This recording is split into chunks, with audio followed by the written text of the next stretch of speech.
Thank you for coming. This is a good thing. Pursuit of Light, an extraordinary journey, and it has been. That's the name of my book, and it's named because life is about light. Life is about finding the love and the capacity for love that we are. Life is about understanding that it is not a bad or a wrong thing to look at the challenge. It's essential that we look at the challenge. But it's essential that we look at the challenges and learn how to name them. They are not who we are. They are aspects that represent an opportunity if we choose to take the opportunity. One of the things that makes me a little bit bonkers, I'm sure there are many things that make me bonkers, but one of the things that really makes me bonkers is the oft-repeated idea that if difficult things come into your life, it's because you are somehow out of balance. Because really, if you were congruent or in alignment, nothing would ever go out of balance. And the truth is, it's exactly the opposite. If you have a deep intention, if you have a passion or a desire for what you want to know in your life, for what you want to experience in your life, then the surrender place is to allow whatever it is that needs to come up in order to reveal your next level of wisdom, of acceptance, of possibility. You let that come up. So when the challenge comes up, if you start thinking, what am I doing wrong? Then you have just closed the window of opportunity and turned off the little light bulb. You don't want to do that.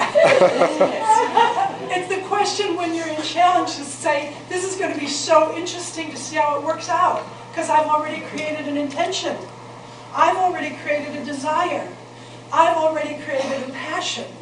And all I want to do is learn more about how to get from here to there, and there is a part in me that knows how to do that. I know that from the most pragmatic ways and also from some exquisitely esoteric ways. The pragmatic is having been a little girl who should have technically on paper died. And I didn't. So what was that kept me going? There was a spark of some potential that I was, through the grace of God and all that we are together, able to hold on to, that kept me going, that allowed me to hang in here long enough to actually create something beyond just hanging in there, that allowed me to have a real light, that allowed me to find the pursuit of that which I am, and understand that that which I am is that which we are. And that if I will take the time to see the light in me, to find the light in me, to move through the judgment and the lack of forgiveness and all of the little biases that we have inside of ourselves, and allow the light that I am to show forth, then the rest of it is easy. Because if I can see the light in me, how can I not see the light in you? How can we not connect? We cannot give what we do not own. We just can't give it. We can give aspects of it, and we can give pieces of it. But if I want to fully be able to love you, I must first have to love me. I have to have forgiven me for all the places where I have screwed up. I have to have forgiven me for all the places where I am just miraculously imperfect. And know that that imperfection is going to hang around for as long as I do. It isn't about the imperfection or the perfection. It's about the passion for knowing more of the love and the light that we are. So what if? What if we were able to think in terms every day of, my perspective, you don't have to have my spiritual perspective, but my spiritual perspective isn't about an anthropomorphized God, especially a white one with a beard. So, it's okay if that's your picture, I don't care, but it's not mine. Mine is more about this energy of life, whatever the frequency of life, and every action, every form that happens is within the frequency of life. So, technically, that which I would call God doesn't actually have eyes to look through. So I am the eyes of this loving force of life, and you are the eyes of this loving force of life. And what if every day when we looked in the mirror, we dropped our biases about ourselves, and we looked through these eyes as though we were looking into the mirror through the eyes of God. And if I can look at me that way and understand that it doesn't matter what has happened, it doesn't even matter what just pissed me off a half an hour ago.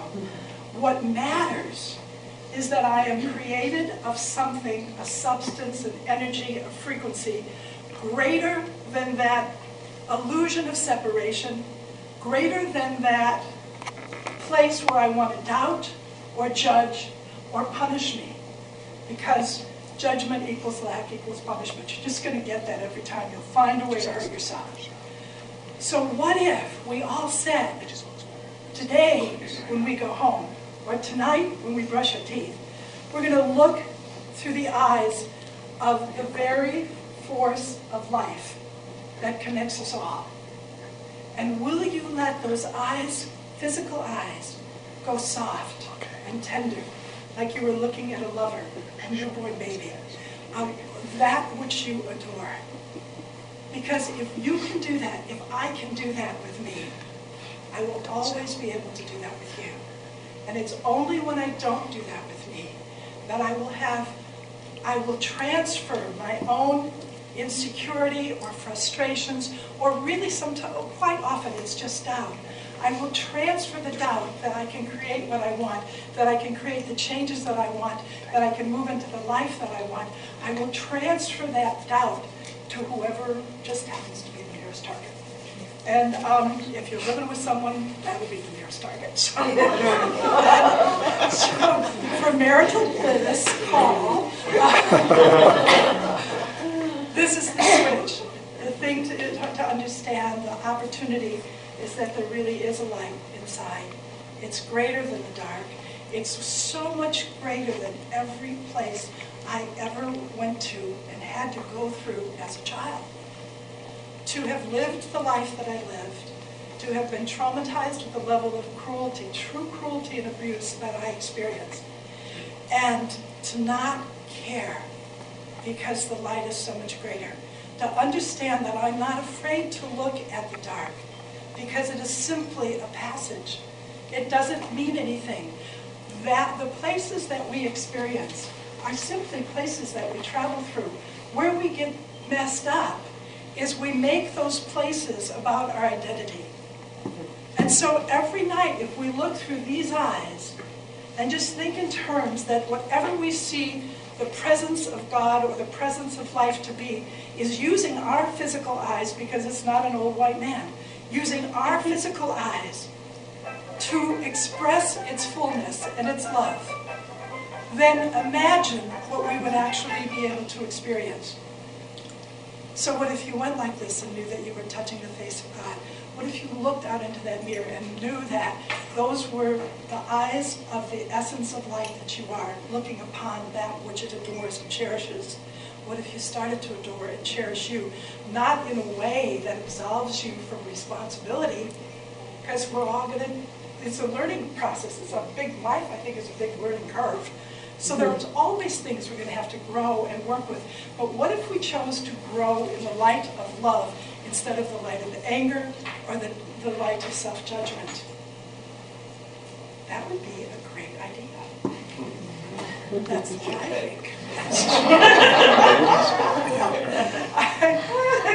I had was at a book signing, a book fair a while back. And the lady said that she had heard about book signings, that if you have to read to people at a book signing, that you probably have the wrong audience, because they already should know how to read. So I've chosen to ignore her completely.